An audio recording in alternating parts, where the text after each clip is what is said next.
Seigneur. Ah oui, hein, tu l'acclames très très bien. Betela nzambe maboko bien. Tu l'acclames comme au mois d'avril, tu l'acclames na sanza ya mine oyo betela nzambe maboko malamu na milolo.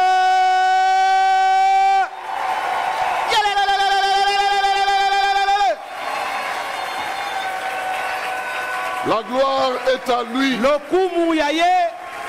L'émergence est à toi.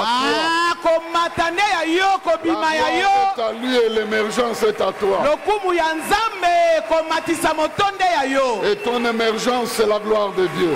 Lokumu pe komatisa moto ya lokumu na nzambe. Veuillez reprendre vos places. Que Dieu vous bénisse. Kofanda atika ete nzambe ya pambola bino. Nous sommes au mois d'avril. Tozabongo na sanza ya mine. Et nous ne nous arrêtons pas ici. Nous irons au mois de mai. Et décembre nous verra aussi. Parce que nous allons émerger davantage. Et nous croyons que ce Dieu-là qui nous conduit, il vit et règne éternellement. Il reste le tout-puissant. Il reste le très haut. Il reste l'éternel. Le Dieu de l'éternité. Oh, nous le bénissons encore une fois de plus pour l'être, le mouvement et la vie qu'il nous donne ce matin. Alors nous allons progresser dans notre thème de l'année. Nous entrons dans un mois où nous allons avoir aussi le séminaire de Pâques. Et donc nous allons refléter cette émergence-là qui est notre droit parce que quelqu'un a pris notre place. Alors ce matin nous parlons de émerger par l'accomplissement des promesses. Tu vas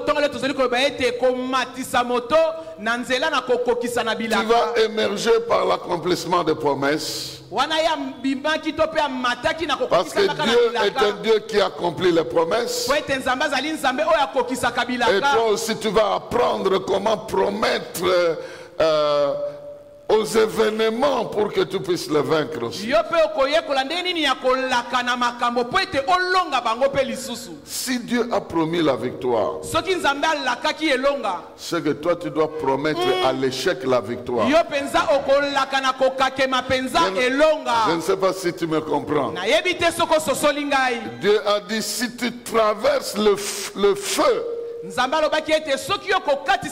flammes ne te brûleront pas. Alors toi tu as le droit de dire aux flammes, moi je vais te traverser. Quelqu'un va apprendre comment promettre les jours qui viennent et les traverser et les réaliser aussi. Nous allons commencer notre lecture dans le psaume 138. Le psaume 138. Nous sommes dans le mois de tout est accompli. Et quelqu'un va accomplir une série de choses dans sa vie. Je suis déjà heureux de voir ça. Le psaume 138, 1 à 7, il est écrit ceci dans la version Louis II. De David, je te célèbre de tout mon cœur, je chante tes louanges en la présence de Dieu, je me prosterne dans ton saint temple et je célèbre ton nom à cause de ta bonté et de ta fidélité, car ta renommée s'est accrue par l'accomplissement de tes promesses. Le jour où je t'ai invoqué, tu m'as exaucé, tu m'as rassuré. Tu as fortifié mon âme. Tous les rois de la terre te loueront. À ô Éternel, en entendant les paroles de ta bouche, ils célébreront les voix de l'Éternel, car la gloire de l'Éternel est grande. L'Éternel est élevé, il voit les humbles et il reconnaît de loin les orgueilleux. Quand je marche au milieu de la détresse, tu me rends la vie. Tu étends ta main sur La colère de mes ennemis est à droite, me sauve. Quelqu'un dit bien Amen. Amen. Est-ce qu'il y a un Amen de l'émergence ici? Amen moko ya komata awa. Voici, bien-aimés dans le Seigneur, un texte qui nous fait comprendre que le Dieu que tu sers, le Dieu que tu aimes, le Dieu qui t'a sauvé, il a utilisé une méthodologie pour se faire connaître. S'il n'avait pas utilisé des méthodes pour se faire connaître, l'homme naturel ne serait pas en mesure de le connaître. Mais Dieu a utilisé une stratégie pour se faire connaître. Il fait des promesses et après un temps, il les réalise. Mais quand vous analysez la Bible, vous allez trouver que la plupart des promesses étaient collées à ces noms. Chaque promesse était collée à son nom. De sorte que lorsque cette promesse se réalise, tu reconnais qu'il est Jéhovah Jireh. Tu reconnais qu'il est Shama. Tu reconnais qu'il est El Shaddai. Tu reconnais donc, au fur et à mesure qu'il réalisait ses promesses, l'homme a commencé à connaître ce Dieu-là par ses multiples noms. Et plus tard, nous voyons David en train de déclarer que non seulement que tu es bon, non seulement que tu es fidèle, parce que c'est ta bonté qui génère les promesses, et c'est ta fidélité qui accomplit les promesses. Mais ta renommée s'est répandue à cause de l'accomplissement de tes promesses. Et moi je veux dire que ça ne s'est pas arrêté là-bas. Dans la vie de quelqu'un ici, cette renommée-là va davantage se répandre. Oh, l'on saura que ton Dieu est Dieu. L'on saura que ton Dieu pourvoit. L'on saura que ton Dieu sauve. L'on saura que ton Dieu délivre. L'on saura que ton Dieu restaure. L'on saura que ton Dieu élève. L'on saura que ton Dieu contrôle. Que ton Dieu domine. Parce qu'il t'aura promis des choses qu'il va lui-même réaliser par son pouvoir, par sa fidélité et parce qu'il veut manifester sa bonté envers toi. En fait, le Père de qui tu viens, il respire l'accomplissement des promesses. Si on peut parler de la partie de son ADN, c'est l'accomplissement des promesses. Et j'aimerais dire que Jésus a posé des actes pour que à ton niveau aussi, tu puisses vivre ces promesses-là et tu puisses refléter ton Père en donnant des promesses et en les accomplissant. Bien-aimé dans le Seigneur, David a appris par plusieurs événements que Dieu accomplit les promesses.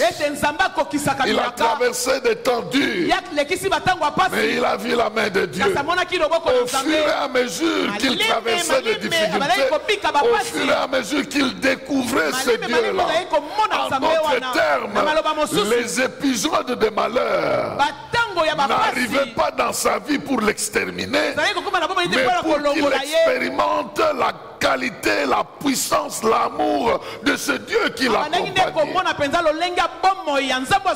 Et ça ne s'arrête pas là. Aujourd'hui, ce n'est pas le David de la Bible. Aujourd'hui, c'est un David qui est ici. C'est quelqu'un qui est ici, qui marche au milieu de la détresse, qui marche au milieu des ennemis, mais qui va toujours émerger parce que ce Dieu-là le prendra la main et le sortira malgré et contre la volonté de ceux qui ne l'aiment pas.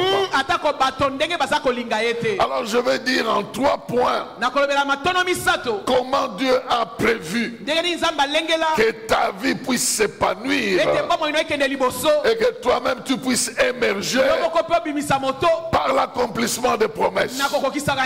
La première chose, c'est qu'il t'a conféré ce que lui-même est. Lui-même est le Dieu qui accomplit les promesses. Et tel il est au ciel, tel nous sommes sur la terre.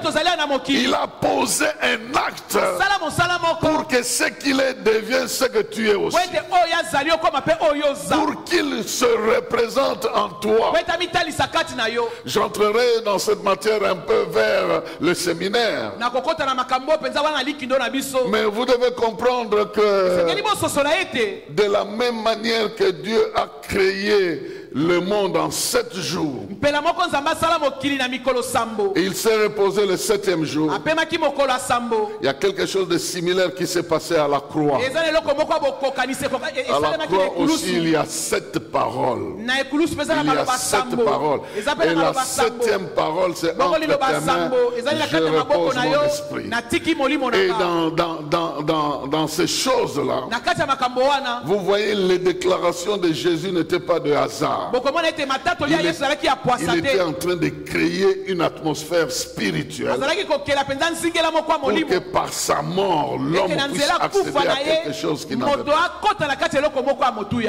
Je ne vais pas entrer dans les détails, je vais revenir plus tard au séminaire. Mais rappelez-vous, la première parole, c'est que pardonne-leur, car ils ne savent pas ce qu'ils font. Depuis ce jour-là, l'homme peut recevoir le pardon. Les gens peuvent ne pas te pardonner, mais Dieu va te pardonner. Dieu est le seul qui détient le pouvoir du vrai pardon. Et s'il te pardonne, ta vie change. Les gens s'élèveront contre toi, mais son pardon parlera pour toi parce que le sang de Jésus a coulé.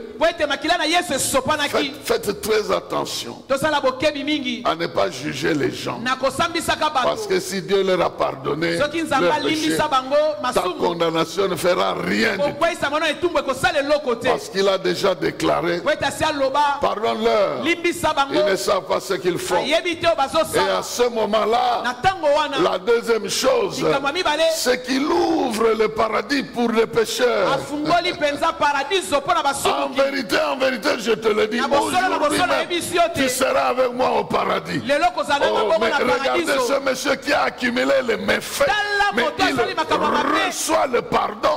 Il entre dans l'éternité avec le pardon de Dieu. Je vais te rassurer qu'il y a une éternité de joie qui a été ouverte depuis ce temps-là en Jésus-Christ. Tu peux entrer dans une éternité de joie, mais tu peux aussi rater ça, parce qu'à côté il y avait un autre qui a raté ça. Donc ça dépend, c'est pas automatique. Si tu acceptes, tu entreras. Si tu refuses, tu n'entreras pas. Même si tu es à côté de Jésus, même si tu souffres à côté de Jésus, même si tu souffres comme Jésus, mais si tu ne crois pas en lui, tu n'entreras pas. Mais si tu crois, tu entreras. Et Jésus a changé les relations humaines. Père, voici, mère, voici ton fils. Fils, voici ta mère. Même là où il ne marche pas, Dieu peut te créer de nouvelles relations. Parce que je parle à quelqu'un ici, Dieu peut te créer de nouvelles relations. À part ton père biologique ou ta mère biologique, il peut te donner quelqu'un qui s'occupe de ton esprit, de ton âme. Et cette relation-là marchera aussi. Donc il a créé de nouvelles relations. Et après avoir déclaré ces nouvelles relations, il proclame qu'il est abandonné. Pourquoi m'as-tu abandonné? Eli, Eli, lama sabachthani. Pourquoi pourquoi il a pris ta place. À partir partir de ce moment-là, tu ne tomberas plus jusqu'au fond de la fosse de l'abandon. Il a déjà rempli le fosse de l'abandon. Quand tu tombes, tu n'arriveras pas au fond. Il y a une main qui va te relever. Et ça va te relever parce que lui-même est entré dans la fosse de l'abandon. Même si on t'abandonne, tu ne seras pas totalement abandonné. Parce que la profondeur de l'abandon a déjà été comblée par lui. Ça, c'est la matière prochaine. Maintenant qu'il a été abandonné, il a soif. Il a soif. Mais il ne sait pas satisfaire ses désirs. Parce qu'il t'apporte l'eau qui va enlever toutes les autres soifs. C'est après ces 5 paroles-là qu'il dit tout est accompli. Tout est accompli. Donc il a atteint son objectif.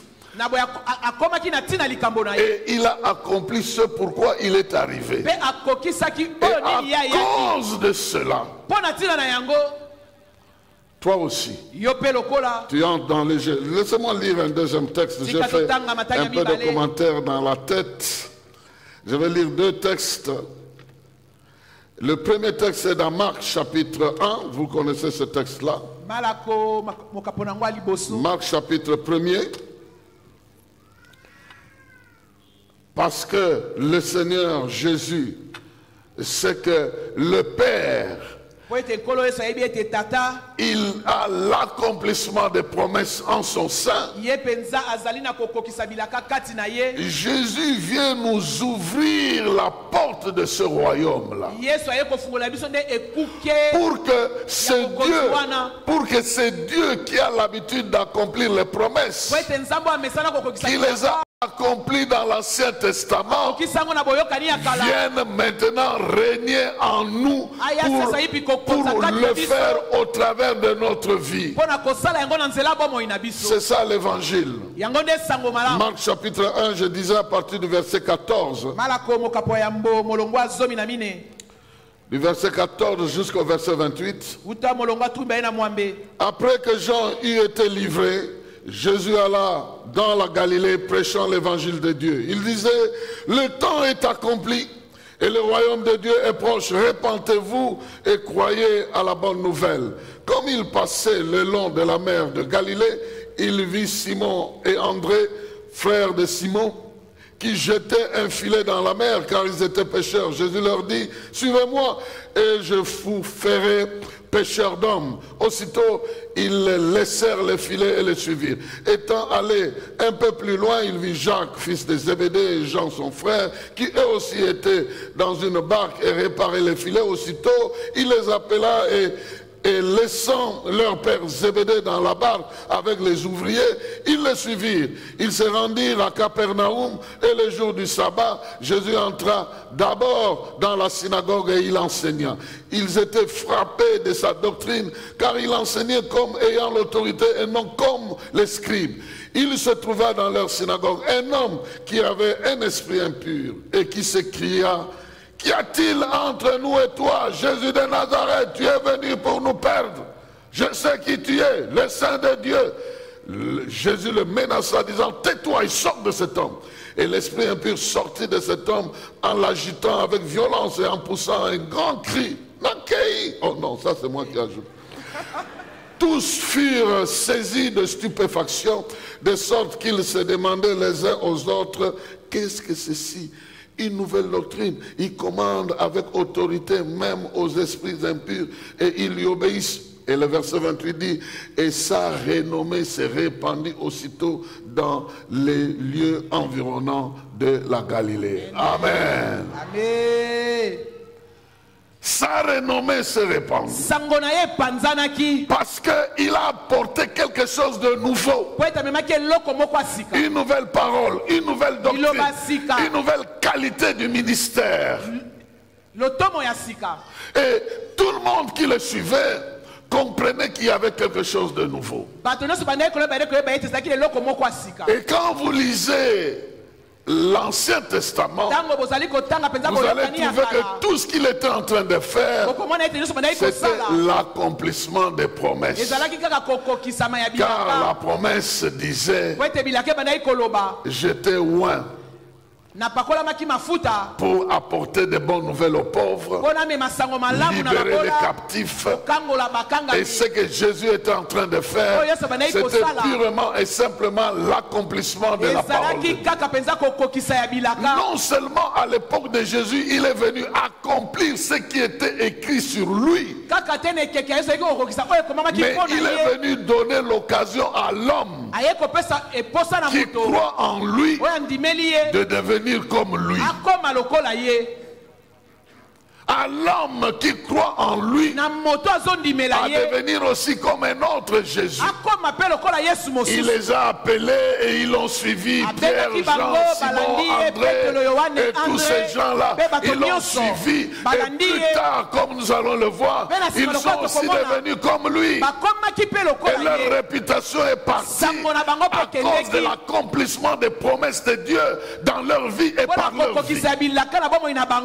Je suis en train de dire que ce que Dieu est et ce qu'il fait dans le ciel, il a décidé de l'être et de le faire dans l'être humain. Donc, au lieu d'être un Dieu éloigné dans le ciel, un Dieu qui ouvre son pouvoir, son gouvernement à quiconque croit en lui, de sorte qu'il vienne régner en toi. Il devient ton père, il devient l'origine de ta vie. Mais ce qu'il fait sur son trône, il peut le faire aussi dans ta vie. Avec cette communion-là, par la présence de l'Esprit, Jésus a accompli des choses qui n'étaient pas connues à l'époque, qui n'étaient pas habituelles à l'époque, à tel point que sa renommée est partie à cause de l'accomplissement des promesses de Dieu dans sa vie. Oh, l'accomplissement des promesses dans sa vie n'était pas simplement pour ça. Quand vous lisez Jean chapitre 19, quand vous lisez Jean chapitre 19, vous allez trouver que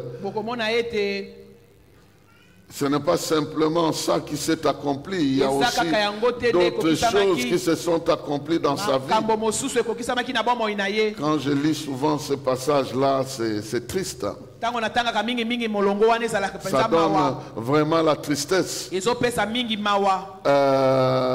Jean chapitre 19. Nous lisons à partir de...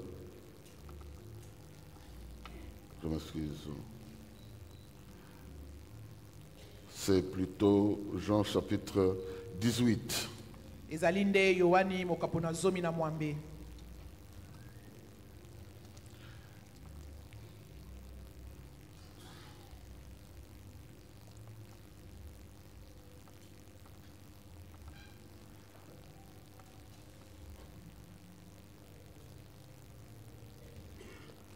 Il est écrit ceci, Jean chapitre 18, à partir du verset 8. Je vous ai dit que je suis Jésus, reprit-il. Puisque c'est moi que vous venez chercher, laissez partir les autres. Ainsi s'accomplit cette parole qu'il avait prononcée auparavant. Je n'ai perdu aucun de ceux que tu m'as donnés. Simon-Pierre, qui avait une épée, la dégaina et en donnant un coup au serviteur du grand prêtre et lui coupa l'oreille droite. Ce serviteur s'appelait Malchus. Jésus dit à Pierre, remets ton épée à ton fourreau. Ne dois-je pas boire la coupe du jugement que le Père m'a destinée? Amen. Amen. Voici ce qui était prévu pour sa vie. Qu'il devait boire une coupe amère. Et Il y a des disciples qui n'ont pas accepté ça. En fait, ils n'ont pas compris la conversation que Jésus avait avec eux. À un moment donné, Jésus leur a posé la question. Quand j'étais avec vous, et quand je vous ai envoyé évangéliser, est-ce que vous avez manqué de quelque chose? Ils ont dit non. Sous-entendu, ce que je vous ai promis s'est accompli sur le terrain. Vous êtes arrivés sur le terrain, vous n'avez pas apporté à manger, on vous a soutenu. Vous n'avez pas de quoi vous vêtir, certains vous ont vêtu. Vous avez guéri les malades, vous avez mangé, vous n'avez manqué de rien. Alors il leur dit maintenant, ça je l'ai fait parce que une promesse s'est accomplie en votre faveur. Mais maintenant il y a une autre promesse qui va s'accomplir. On va frapper les bergers et les brebis vont se disperser. Alors ils n'ont pas bien compris ce qu'il a dit. Elle leur dit maintenant, si quelqu'un n'a pas d'épée, qu'il s'achète une épée. Si quelqu'un n'a pas de nourriture, qu'il s'efforce, qu'il prépare sa nourriture. Ils avaient mal compris. Elle a gardé l'épée. Et quand on a arrêté Jésus, il a utilisé cette épée-là. Non, Jésus voulait dire, quand j'étais dans la phase de vous donner ma promesse, vous avez réalisé ça. Maintenant, je suis dans la phase de subir le châtiment de l'homme sur ma vie. Je ne saurais pas vous aider. Je ne saurais pas vous aider. Donc chacun de vous va pendant un temps subir les épreuves de sa vie. Moi, je ne saurais pas vous aider. Même toi, Pierre, tu vas me renier 3 fois. Mais après ce temps-là, je vais vous récupérer et vous allez me retrouver. Donc il a pris un temps où il a souffert, où il ne savait pas aider ses disciples, mais lui-même appelle ça les douleurs de l'enfantement. Il a dit, ma souffrance est comme celle d'une femme qui doit accoucher. Maintenant qu'elle a accouché, elle oublie aussitôt sa souffrance à cause de la joie de voir l'enfant. Il dit, moi aussi ma souffrance elle est semblable. Je vais souffrir, mais cette souffrance c'est pour mettre sur place un monde nouveau, un système nouveau, une nouvelle chose. Et cette chose-là, personne ne lui enlèvera la joie. La joie que vous aurez en moi, personne ne vous enlèvera cela. Donc Dieu a créé un système dans lequel lui peut vivre dans l'homme et à partir de là commander les événements. Donc la première étape, c'était Dieu lui-même qui a démontré cela. Il a démontré qu'il pouvait donner des promesses, il pouvait les réaliser, et sa réputation a émergé à cause de cela parmi les hommes. Mais il a envoyé son fils comme un modèle qui peut aussi émerger par l'accomplissement des promesses. Et Jésus est venu par l'accomplissement des promesses. Il a démontré que Dieu était le même qui dans l'Ancien Testament accomplissait les promesses par les prophètes, et le même qui accomplit par Jésus-Christ notre Seigneur. Maintenant, la plus grande étape, la troisième sur laquelle je vais parler, c'est que Jésus ayant accompli, il est parti et il a promis que la saison qui va venir, la vie divine va se manifester pleinement dans la vie de l'homme. Dans l'humanité, il y a un aspect de la divinité qui va se manifester. C'est ainsi que nous lisons le troisième texte. Il est dans les Actes des Apôtres. Dans les Actes des Apôtres, chapitre 5. Actes des Apôtres, chapitre 5. Nous lisons à partir du verset 12 jusqu'au verset 24. Ça sera la fin de notre lecture. J'aimerais que tu retiennes ceci. Dieu accomplit les promesses. Et par l'accomplissement des promesses, sa renommée a émergé. Non seulement il l'a fait dans l'Ancien Testament, mais il l'a fait par Jésus-Christ. En accomplissant les promesses qui étaient en Jésus, sa renommée est allée de l'avant. Sa réputation est allée de l'avant. Et Jésus est reconnu comme le Messie par l'accomplissement des promesses. Au-dessus de tous les autres prophètes qui peuvent être cités dans le monde. Maintenant c'est ton tour. C'est pourquoi j'insiste que c'est ton tour, afin que tu ne rates pas les accomplissements des promesses de Dieu dans ta vie, et que tu saches que par ça tu peux évoluer et non pas en passant par de mauvais chemins. Acte 5:12 dit ceci: beaucoup de miracles et de prodiges se faisaient au milieu du peuple par les mains des apôtres. Ils se tenaient tous ensemble au portique de Salomon, et aucun des autres n'osait se joindre à eux, mais le peuple les louait hautement. Le nombre de ceux qui croyaient au Seigneur, hommes et femmes, s'augmentait de plus en plus, en sorte qu'on apportait les malades dans les rues et qu'on les plaçait sur les lits et les couchettes, afin que lorsque Pierre passerait, son ombre au moins couvrit quelqu'un d'eux. La multitude accourait des villes voisines à Jérusalem, amenant des malades et des gens tourmentés par des esprits impurs. Tous étaient guéris. Cependant, le souverain sacrificateur et tous ceux qui étaient avec lui, savoir les partis des Sadducéens, s'élevèrent remplis de jalousie, mirent la main sur les apôtres et les jetèrent dans la prison publique. Mais un ange du Seigneur, ayant ouvert pendant la nuit les portes de la prison, les fit sortir et leur dit: allez, tenez-vous dans le temple et annoncez au peuple toutes les paroles de la vie. Ayant entendu cela, ils entrèrent dans le temple et se mirent à enseigner. Le souverain sacrificateur et ceux qui étaient avec lui étant survenus, ils convoquèrent les Sanhédrins et tous les anciens des fils d'Israël.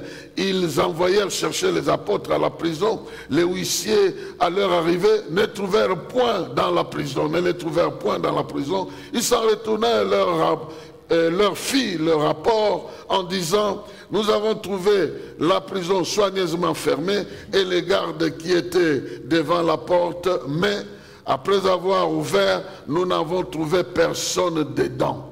Lorsqu'ils eurent entendu ces paroles, le commandant du temple et les principaux sacrificateurs ne savaient que penser des apôtres et des suites de cette affaire. Nous, ici, nous l'appelons Kipelekese. Donc, ils ont reçu quelque chose qui s'appelle le Kipelekese. Et puis, tu sais que toi, tu es Kipelekeseur, hein? Tu vas donner le Kipelekese aux gens. Qu'est-ce qui se passe ici? Le Dieu qui accomplit les promesses, il est maintenant en train d'agir, non pas depuis le ciel, non pas au travers des prophètes particuliers, non plus au travers de Jésus-Christ venu en chair et en os, mais au travers de ceux qui ont cru en lui. Maintenant, il commençait à faire des miracles, délivrer des gens, et puis il y avait un grand pouvoir de la démonstration de la puissance de Dieu qui s'est manifesté à tel point que les gens venaient de partout pour se faire guérir. Et Dieu accomplissait ses promesses, et par l'accomplissement des promesses, les apôtres sont devenus très populaires. Alors moi j'ai une prophétie pour quelqu'un. Il ne faut pas regarder aujourd'hui que tu dois nécessairement chasser un démon pour que tu te rendes compte que l'Esprit de Dieu est avec toi. Mais tu peux chasser la pauvreté. Je ne sais pas si tu me comprends. Ne cherche pas le miracle spectaculaire ici. Les malades vont guérir, les démons vont partir, tout ça. Mais Dieu veut qu'à ton époque, à toi, la démonstration est ramenée dans ta vie au niveau spirituel. Donc tu dois te délivrer de tout ce qui te bloque. Et je suis venu le déclarer, c'est l'accomplissement de la promesse de Dieu. Toute forme de blocage, de sorcellerie, de pauvreté, toutes ces choses-là doivent être brisées. Tu dois vaincre cela. Et ta vie doit émerger de sorte que les sorciers seront jaloux. Parce que toi, tu n'es pas à Jérusalem. Toi, tu n'es pas avec les principaux sacrificateurs. Mais dans ta vie, il y a des sorciers qui vont se lever, qui vont se dresser contre toi, qui vont chercher à te mettre dans une sorte de prison. Mais l'ange te sortira de là. L'ange te sortira de la malédiction. Oh, de la malédiction, il te sortira. Du blocage, il te sortira. De la pauvreté, il te sortira. De toute forme d'injustice, il te sortira de là. Et quand il te sortira, pour que tu sois populaire, il ne va pas permettre que tu fuis à l'étranger, que tu restes là. Vous savez, si vous étiez Pierre, on vous sort de la prison la nuit, de Jérusalem, Macédoine. Tu es parti. Non, tu restes là. Parce que celui qui te sort ne t'enlève pas de la famille. Il te laisse dans cette même famille. Il te bénira dans cette famille. Il te lèvera dans cette famille. Il permettra que tu aies de ce que j'appelle l'intelligence artificielle spirituelle de la foi.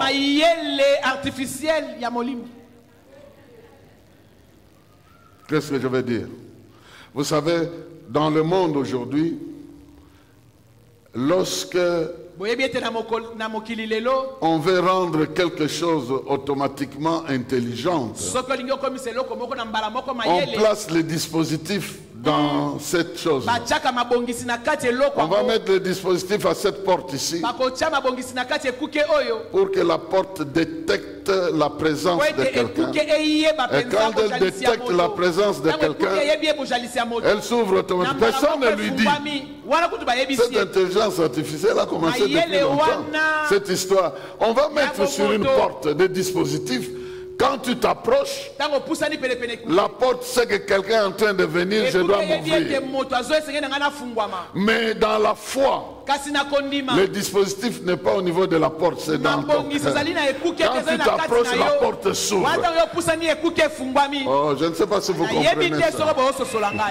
Quand ce n'est pas la première fois. Pierre, on l'a sorti de la prison. Et on dit que la dernière porte en verre s'est ouverte automatiquement. Le dispositif n'était pas au niveau de la porte. C'était du côté de l'ange qui avait le dispositif. C'est pourquoi je te dis, la réputation dans ta vie va s'augmenter parce que ta foi va commencer à produire des choses que tu n'as jamais produites avant. Tu vas progresser. Malgré les paroles de malédiction de je ne sais pas qui, tu vas avancer malgré le ciel noir de la RDC. Tu vas progresser malgré tout ce qui se dit à gauche et à droite. Je suis en train de dire à quelqu'un, il y a un Dieu qui promet. Il promet que les eaux ne te submergeront pas, que les flammes ne te brûleront pas. C'est-à-dire, tu vas passer. Tu vas passer. Et parce que tu vas passer, tu as la promesse de passer là où il y a des blocages. Et la réputation de Dieu dans ta vie va se manifester parce qu'il permettra que tu progresses dans ta vie au fur et à mesure que tu avances. Dieu aura raison de se glorifier dans ta vie parce qu'il permettra que tu émerges par le succès de de ses promesses, de l'accomplissement de ses promesses. Nous sommes au mois d'avril. Il y a des promesses qui sont encore là dans ta vie. Mais ces promesses-là sont censées s'accomplir dans le temps. Et avec Dieu, soit c'est la parole qui détermine le temps de l'accomplissement de la promesse, soit c'est la foi qui détermine le temps de l'accomplissement de la promesse. Il y a des promesses que Dieu donne. Il y a un temps où ça doit s'accomplir. Mais il y a des promesses, ça doit être provoqué par la foi pour que cette promesse s'accomplisse. Sinon, Marie n'allait pas avoir le miracle de l'eau en vin. Elle a parlé à Jésus. Elle a parlé à Jésus. Jésus lui a dit, mon temps n'est pas encore là. Mais elle a quand même insisté du fait ce qu'il va vous dire. En d'autres termes, dit quelque chose qu'ils vont faire. Et je crois que dans le mois que nous traversons ici, Dieu t'ayant donné certaines promesses, tu vas te lever par la foi pour dire cette épreuve-là, je te promets de te vaincre au mois d'avril au nom de Jésus-Christ. Oh, ces attaques de la nuit là, je te promets de te vaincre dans ce mois. Ça sera le dernier mois où vous me visitez, où vous me maltraitez la nuit. Ça sera le dernier mois parce que je saisis la promesse de ma délivrance en Jésus-Christ. Ce mois ici, Jésus nous a ouvert la porte de l'accomplissement de la promesse. En son nom, nous avons la victoire. En son nom, nous pouvons progresser. En son nom, nous pouvons avancer. Et parce que son esprit est avec nous, nous sommes capables miraculeusement de nous déplacer et de progresser dans notre vie. Oui, si à l'époque il fallait qu'on chasse les démons, il fallait qu'on guérisse les malades, à notre époque il y a d'autres choses aussi qu'on doit chasser. On doit chasser des blocages, on doit chasser les retardements de travail. Jusqu'à 40 ans, à 45 ans, tu n'as pas encore de boulot. Ce chômage-là doit partir dans le nom de Jésus. De la même manière qu'il a fait des miracles pour les uns, il peut le faire aussi pour toi, en changeant les paramètres de ta vie. C'est ça la bonne nouvelle. C'est ça la bonne nouvelle. Il est écrit, allez prêcher la bonne nouvelle de cette vie. La bonne nouvelle, c'est que Jésus est vivant. La bonne nouvelle, c'est que la parole de Dieu doit s'accomplir dans ta vie. La bonne nouvelle, c'est que Dieu veut avoir le succès, la renommée dans ta vie en accomplissant des promesses. Parce que Dieu a eu des renommées même là où il n'a pas accompli des promesses. Quelle est la promesse qu'il a réalisée pour Naomi? Pour que Ruth dise ton Dieu sera mon Dieu. Ce Dieu-là avait fait quoi? Il avait fait quoi? Vous voyez? Donc quand vous regardez dans la vie de Naomi, ce Dieu a fait quoi? Le mari est parti, les enfants sont partis. Mais comment ce Dieu a le succès? Là où la veuve qui a perdu les enfants est éprouvée. Comment il a le succès? C'est parce que Naomi croyait toujours que le départ du mari, ce n'est pas la signature du malheur éternel de ma vie. Le départ des enfants, ce n'est pas la fin de ma vie. Ce Dieu-là, il restera bon. Il peut changer la nature de ma vie et me donner aussi des descendants, même si ma première formule n'a pas marché.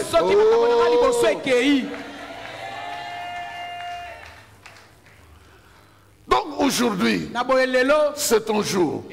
Deux choses que tu dois faire. La première chose, tu dois avoir avec toi le répertoire des promesses d'accomplissement de Dieu. Tu dois nécessairement croire que la parole de Dieu, c'est ça qui est la base des changements de conditions de la vie. Et que dès que tu la déclares, ça provoque l'intervention de Dieu pour accomplir sa parole. La parole de Dieu n'est pas notre parole. Mais Dieu a prévu qu'il y a des conditions où nous pouvons devenir sa bouche. Il y a des conditions où nous pouvons devenir sa bouche. Il a dit à Jérémie, chapitre 5, verset 12, vous pouvez aller lire ça chez vous. Si tu es en train de te plaindre lorsque tu as des petites épreuves, qu'adviendra quand tu auras de grandes épreuves? Ce que tu dois savoir, c'est que dans une épreuve, il faut savoir séparer ce qui est précieux de ce qui est vil. Dans une épreuve, il faut savoir enlever ce qui est précieux de ce qui n'est pas précieux. L'expression est comme dans un fruit où vous prenez le jus et vous restez le reste. Donc dans une épreuve, lorsque vous voyez la main de Dieu dans l'épreuve et comment il veut vous sortir de l'épreuve, vous parlerez positivement à cette épreuve-là et ça va partir. Mais si vous regardez négativement l'épreuve, alors en ce moment-là, vous n'allez pas voir la promesse de Dieu s'accomplir dans votre vie. Je vais donner le témoignage d'une jeune sœur. Elle avait de très sérieux problèmes. Son mariage était menacé avec 3 enfants. Et elle était abandonnée. Et elle m'a posé la question. Je suis certain que la malédiction est venue de la famille. Parce que dans ma famille, personne ne demeure dans le foyer. Je regarde mes soeurs, mes grandes soeurs, mes mères, mes tantes. Personne. J'étais la seule à atteindre ce seuil-là. Et je regrette. Parce que je ne sais pas ce que je peux faire. Je lui ai proposé d'émerger. Je dis, tu peux être aussi la seule qui est arrivée à ce point-là, mais qui a réussi à gagner la vie et augmenter ta manière de vivre. Elle dit, mais mon mari s'est déjà marié. Elle dit, bon, ça c'est pas le problème. Le problème c'est que ta vie doit aller de l'avant comme tu as une nouvelle vie. Elle doit aller de l'avant. Qu'est-ce qu'il faut? Non, je vivais du travail de mon mari. Ok, demandons le travail maintenant pour toi. Oh, le mari ne donne pas l'argent pour les enfants. Ok, demandons à Dieu de subvenir. Il ne s'est pas passé 2 mois qu'elle m'appelle pour dire j'ai eu un travail. Dans ce travail-là, je suis logé, je suis véhiculé et les enfants sont pris en charge. Les enfants sont pris en charge. Et puis j'ai aussi un candidat. Je dis attention, attention. Est-ce que ce candidat il a des papiers? Il dit non, il n'a pas de papiers. Je dis attention. Il ne faut pas avancer avec quelqu'un qui n'a pas de papiers. Faites très, vérifie d'abord. Un mois après, elle me dit, ce monsieur qui n'avait pas de papier, je l'ai aidé à avoir des papiers. Et il a fait venir sa famille qui était à Kinshasa. Donc le monsieur, il a fait venir, heureusement, une famille qui chemin à Kinshasa qui est partie. J'ai dit, tu as aidé une famille qui est venue de Kinshasa, mais Dieu va t'aider à ta manière pour aller de l'avant. Je ne suis pas étonné qu'en juin ici, je suis invité pour aller bénir un mariage. Je parle de l'émergence. Et je vais terminer par cette déclaration. Le Dieu qui vit en toi est un Dieu populaire en réalisation des promesses. S'il l'a fait ailleurs, s'il l'a fait en Égypte, s'il l'a fait au désert, s'il l'a fait en Babylone, toi tu es moins que l'Égypte, tu es moins que le désert, tu es moins que Babylone, donc il peut résoudre ton problème. Tu n'es pas plus dangereux que l'Égypte, ta vie n'est pas plus désespérée que le désert. Il a sorti l'eau du rocher, il a délivré un peuple en captivité, il a délivré un peuple en esclavage. La promesse que moi j'ai reçue de Dieu pour quelqu'un, c'est que ce mois d'avril, il y a des liens qui vont disparaître, notamment de ta situation sociale, matérielle, spirituelle. Quelque chose doit arriver, quelque chose doit se passer pour que tu en sortes définitivement et que tu dises Dieu a accompli des promesses et tu reçois cela. Et si tu étais déjà à un niveau, il va t'augmenter un autre niveau. Si tu étais déjà bien élevé, il va avancer davantage. Parce que j'ai reçu et je le déclare, quelqu'un doit radier les soucis et les stress de chaque fin du mois. De chaque fin du mois, comment je vais m'en sortir, comment je vais... Tout est accompli. Quelque chose va t'arriver pour ne plus manifester ce souci-là. Mais si tu n'es pas dans cette catégorie et que tu as un autre souci, Dieu a déjà tout accompli pour que le fondement de ce souci-là soit détruit et que tu aies raison de progresser dans ta vie. Ton père l'a fait, ton grand frère Jésus-Christ l'a fait. As-tu déjà pensé à la vraie signification de la paroisse protestante des instituts supérieurs de la Bombe, PPISG, te propose un séminaire spécial pour plonger au cœur de cet événement spirituel. C'est l'occasion rêvée.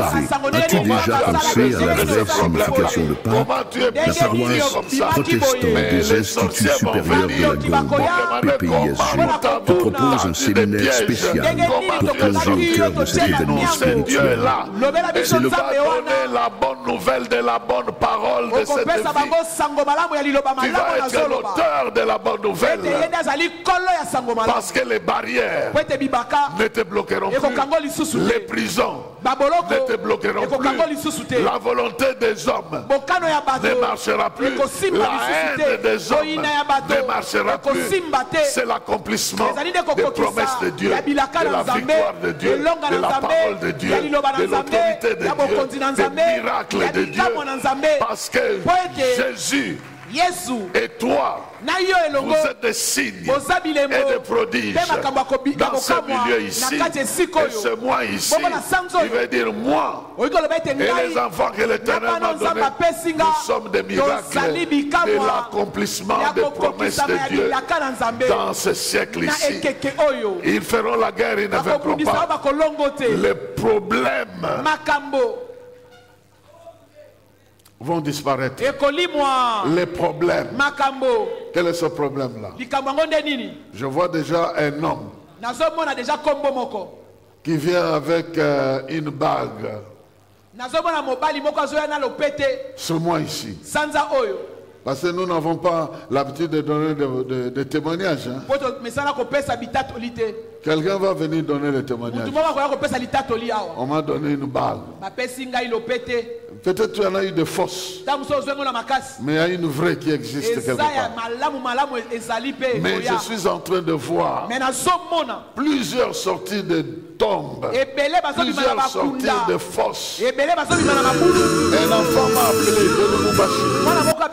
J'ai dit, papa, je t'ai vu en train de sortir les gens de plusieurs fosses. Je dis, ils sont déjà sortis.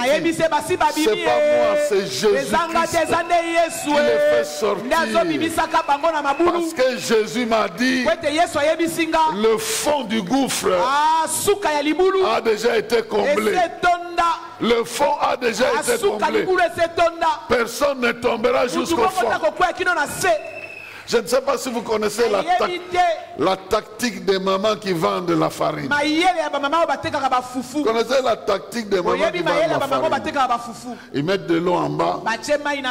Ils mettent une couche de farine. Donc il y aura une couche en bas là que tu ne vas jamais acheter. Donc la quantité qu'elle va mettre, elle va mettre rapidement.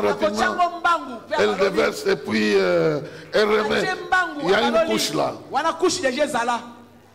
Parce qu'elle sauvegarde cette couche-là. Mais Jésus n'a pas imité ça. Jésus a réduit la profondeur de ta fosse. Il a réduit la profondeur. Au lieu que ton enfant descende jusqu'en bas, il sera à 1 mètre de là où tu peux le rejoindre pour le sortir. Je suis en train de dire ce que j'ai vu. Il ne va pas tomber à un niveau où tu ne sauras pas arriver. Il va tomber à un niveau où ta main saura le sortir de là. Qu'il en soit ainsi. Qu'il en soit ainsi. Même si ton ministère semble tomber, il est tombé à un niveau où il va être relevé. Je vois la réputation de quelqu'un tombé, mais Dieu ramenait ça jusqu'à un très haut niveau. Que Dieu bénisse ta vie et que Dieu ouvre les nouvelles portes de ta vie. Est-ce que tu peux te tenir debout? Tu peux te tenir debout.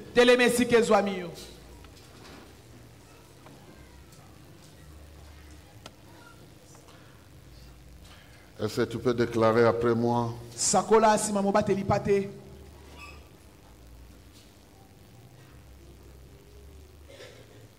Père Tout-Puissant, ce que tu as réalisé par les prophètes et ce que tu as démontré par le Fils, tu es disposé à agir maintenant en moi.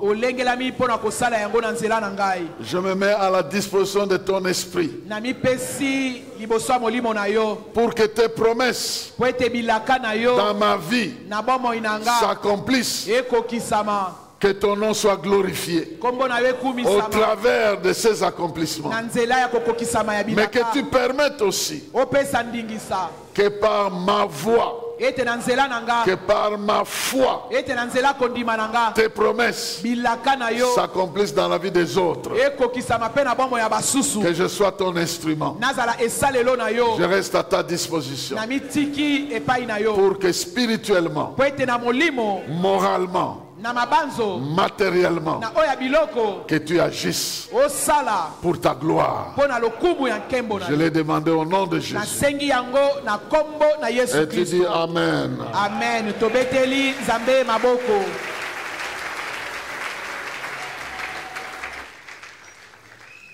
Nous bénissons le Seigneur pour cette parole.